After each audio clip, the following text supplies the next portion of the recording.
Alright, so now we'll talk about how the visitor pattern can be used, can be executed at runtime. In the slide, you will see the implementation for both the structure for the accept feature and also for the operation for the, I'll just give you the evaluator for example. You can go over the slides, but I think I'm just simply just going to switch the iPad for illustration. Let's now consider this same client test just to see how the client is supposed to use the visitor, and then we'll see how exactly the supplier's implementation can have the effects at the runtime. This part over here is really about building the composite objects over here. So let's go over this part over here very quickly, which is very important. So this part here is really about building the composite objects. Building the composite or recursive. Composite or recursive objects. Alright, so it's very important, first of all, to visualize from line 4 to line 6. So I'm really talking about these 3 lines over here. Let's visualize it. We basically try to go bottom up as we did previously. So we are trying to build C1 as a constant of value 1 and also C2 also as a constant of value 2. So let's try these two first. So what we're doing is, so C1 is actually going to point to a constant objects,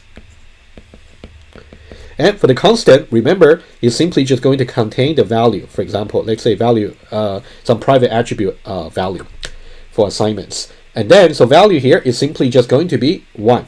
And also for C2, is actually going to point to, over here, another object of type also constant dynamically. And then the value over here, okay, let me just write it properly. The value over here is going to be 2. Right, you can see the 2 over here. All right, so these are the 2 constants.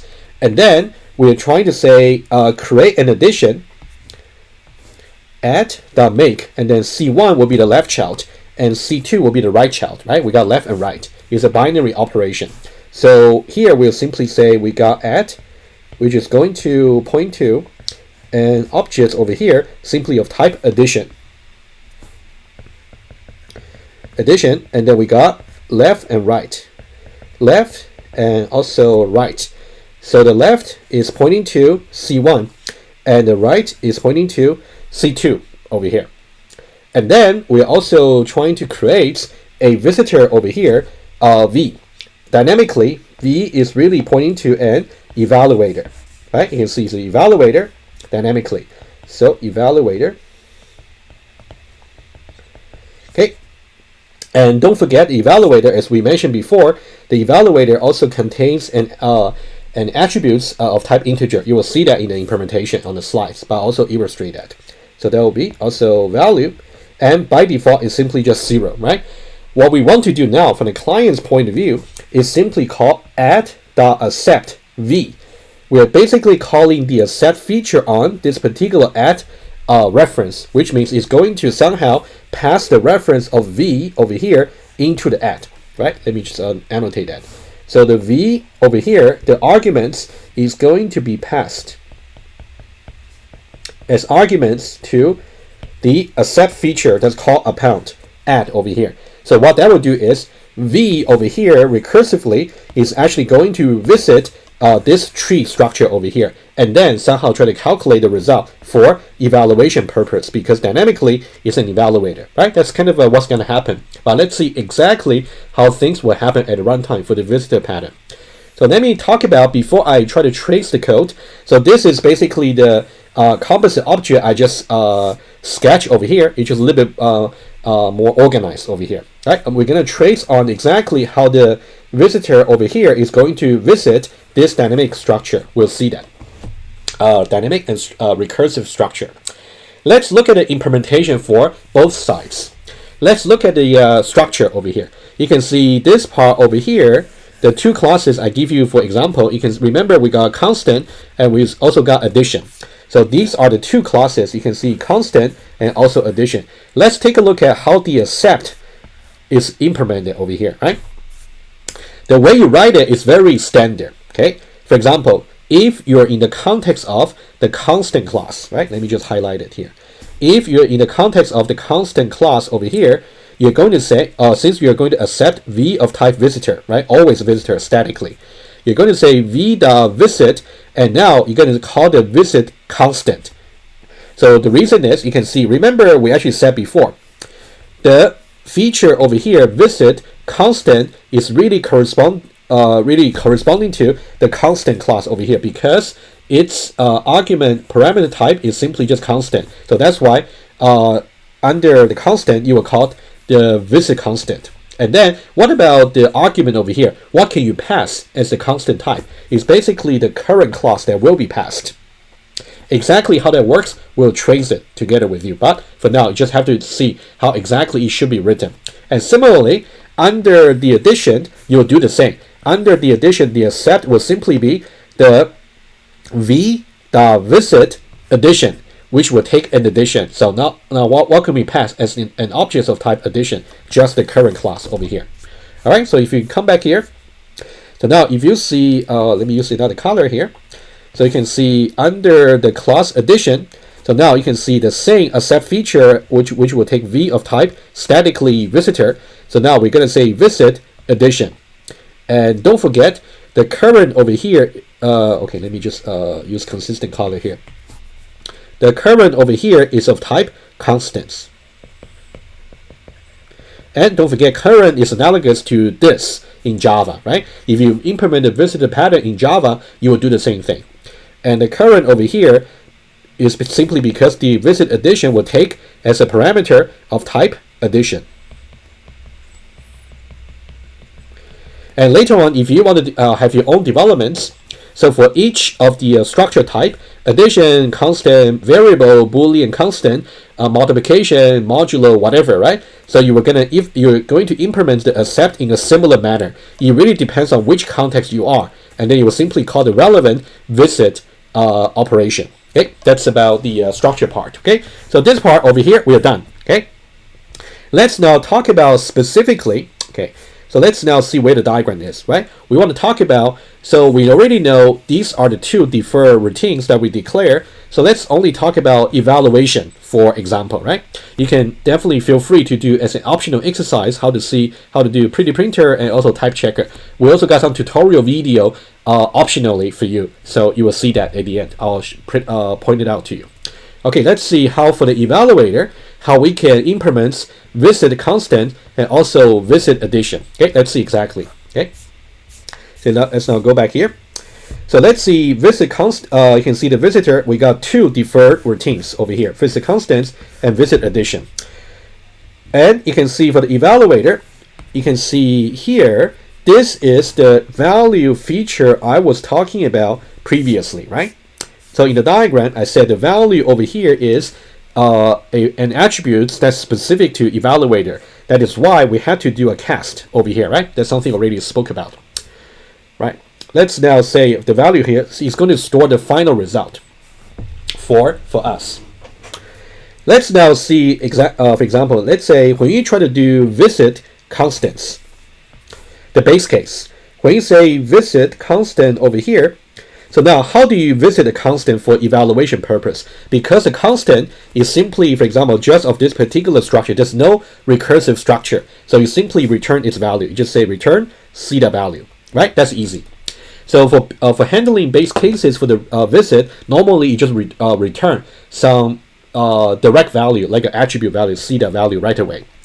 What about recursive case? If I try to do visit addition over here, and then I simply got a of type addition, right? Before I go over with you the code, let's think about what's going to happen at the runtime, right? So you can think about a over here.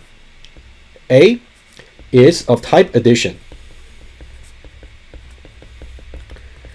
And in this case, it's pretty simple. It's simply just 1 plus 3 or 1 plus 2. It's very easy. But think about in general, because when you program for the routine, you want to think about what's the most general approach I need to adopt to handle any arbitrary input. Thinking this way. So A is basically just going to point to some objects over here. That's kind of the starting point, right? And then that one there is going to point to left and right subtree. So you can think about this part over here is a dot left. A dot left is over here, and a dot right is over here. And then you can think about this subtree over here can be arbitrarily complicated, and also this part of the subtree can also be arbitrarily complicated, right? So why don't I just use a different color to show you? So let's say this one is blue. What about this part is simply just green?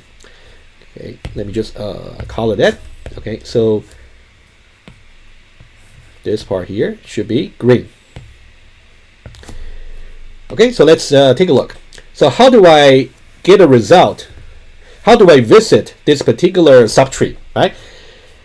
In order to really get a result for this particular subtree, what I can do is I can recursively visit this subtree using a helper visitor. So that's kind of the idea, right? So now what I need to do is, in order to get the intermediate result for a dot left, what I will do is I'm going to declare another evaluator. I can call that maybe eval left.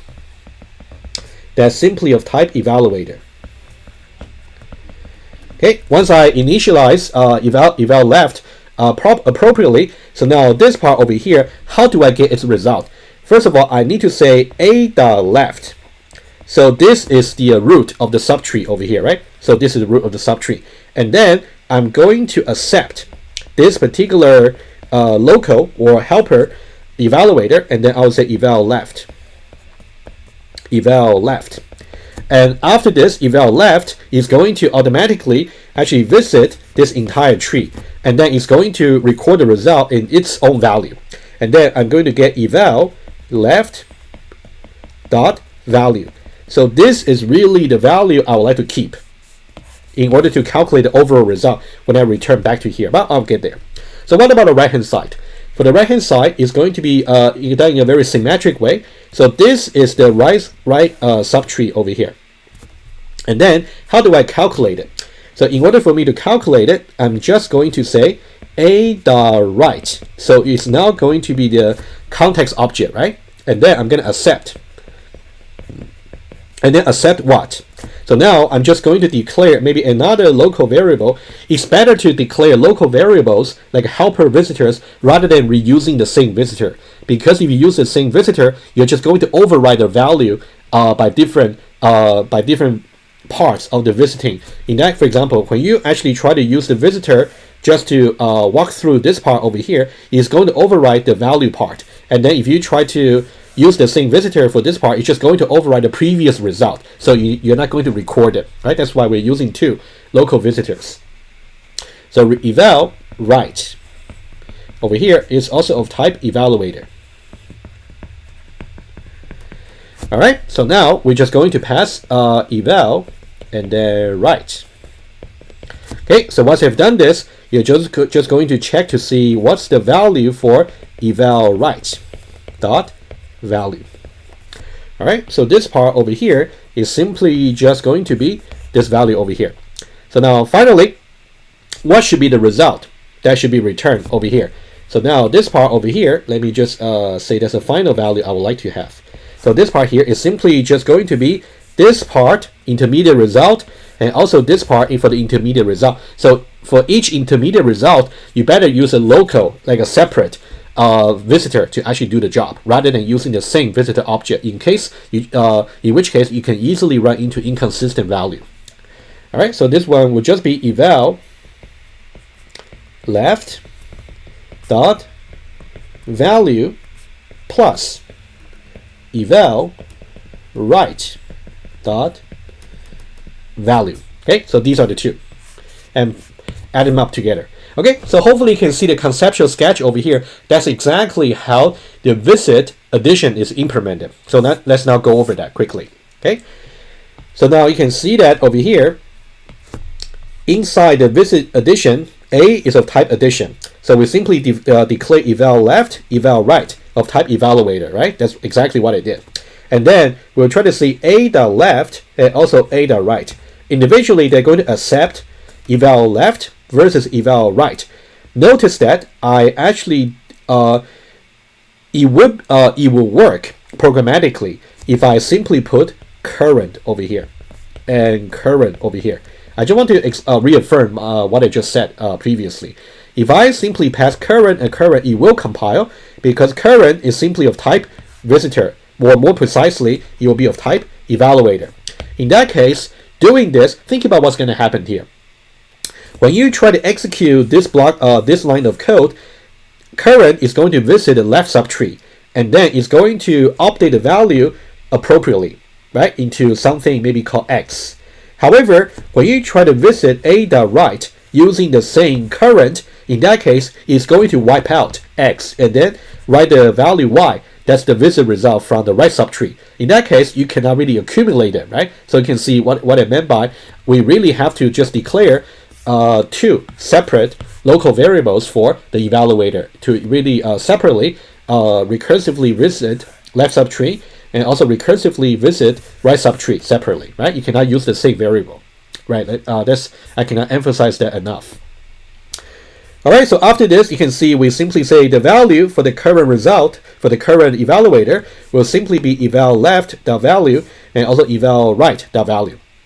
All right, so that's about the implementation. It took quite a bit of efforts to really explain this, but I hope that really makes sense to you about how to implement both the structure and also the operation. Of course, realistically, there will be many more operations you will have to implement, but for now, just for illustration. The final part for this video is we would like to trace to see how everything will work together. That will be very important. There's another phenomenon when we trace the code, which is called double dispatch. Think about dispatch simply means one occurrence of dynamic binding. So when we say double dispatch, we're really saying when you try to trace a code like this, add the accept some visitor v. In this case, dynamically it's an evaluator. Dynamic binding is going to happen 2 times automatically when we execute this line. And this double dispatch is going to make sure the tree that you're passing over here is going to be recursively visited for both left and right separately, and then the intermediate results will be combined together to set to the value for this particular evaluator that we passed. All right, let's see exactly how that's going to happen. So what I will do is I'm going to start from add the accept. So let's start with this. So add dot accept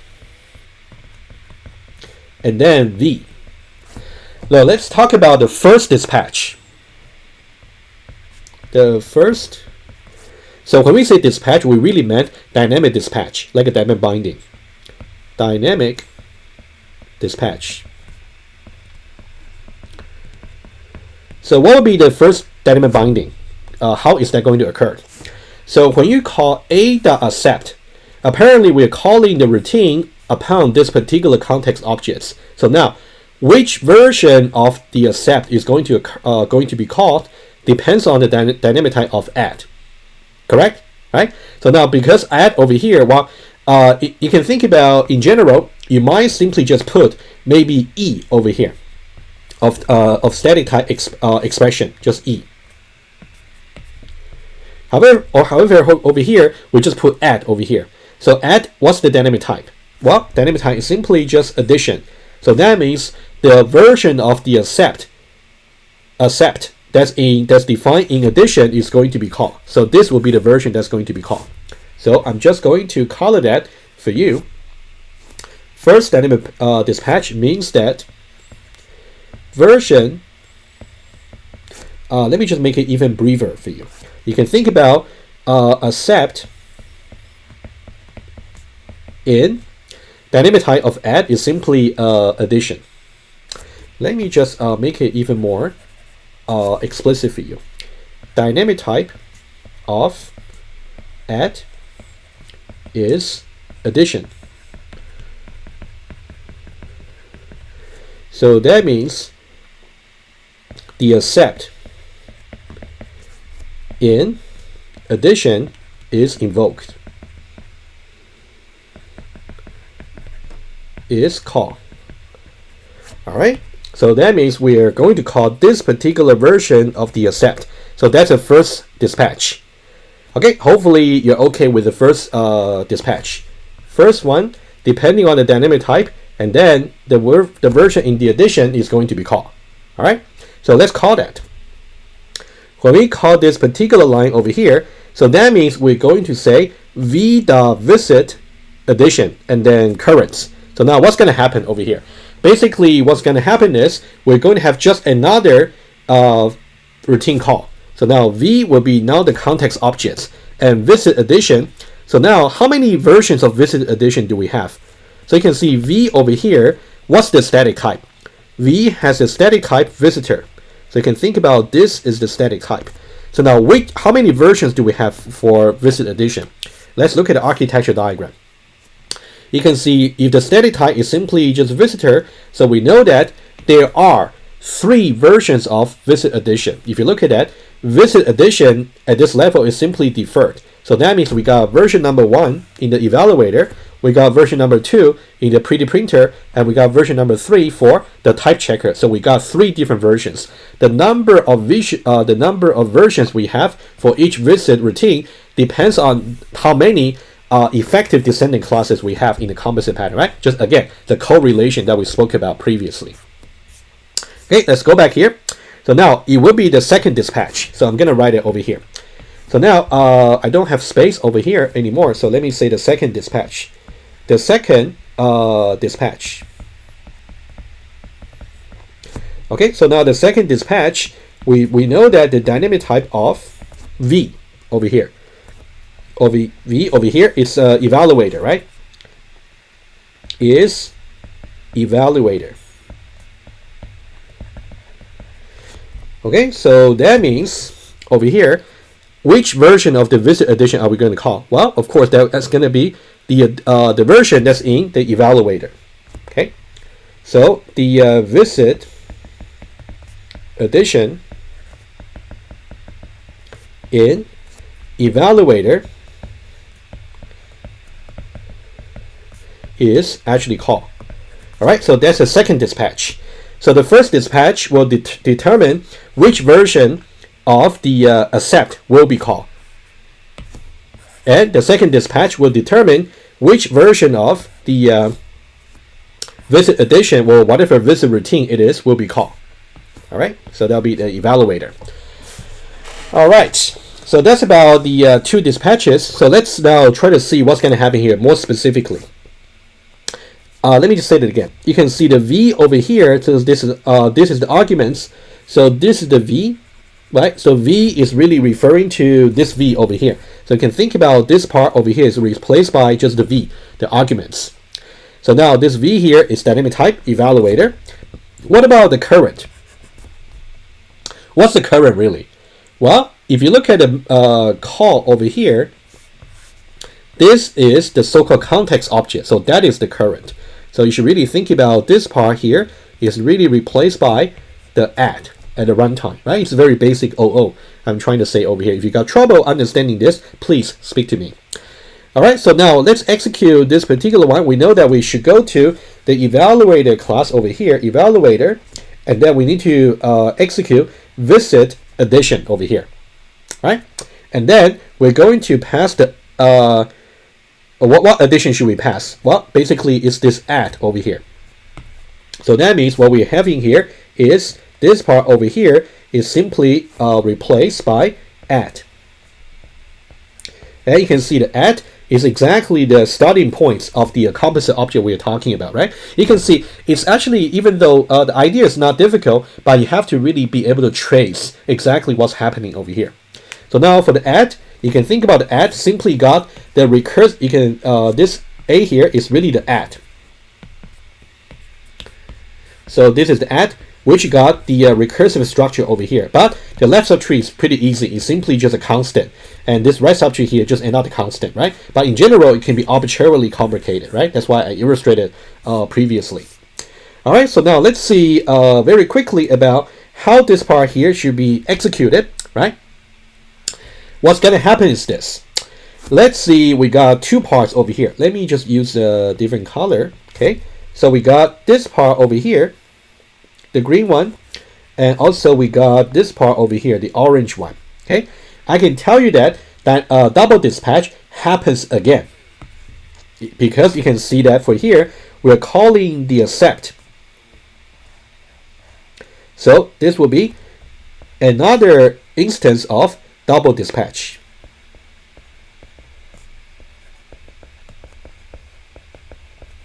And another one, you can see over here, we're also calling the accept. Every call to an accept will result in a instance of double dispatch.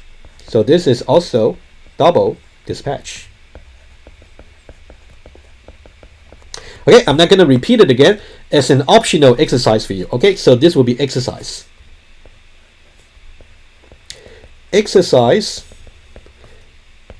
explain how the double dispatch is going to occur for these two instances. And here is my hints for you. For the first one, you want to really know that the context object for calling the accept is really a.left. And the context object for calling the accept in the second one is really a.right. Okay, so now in this case, you can see for the first one.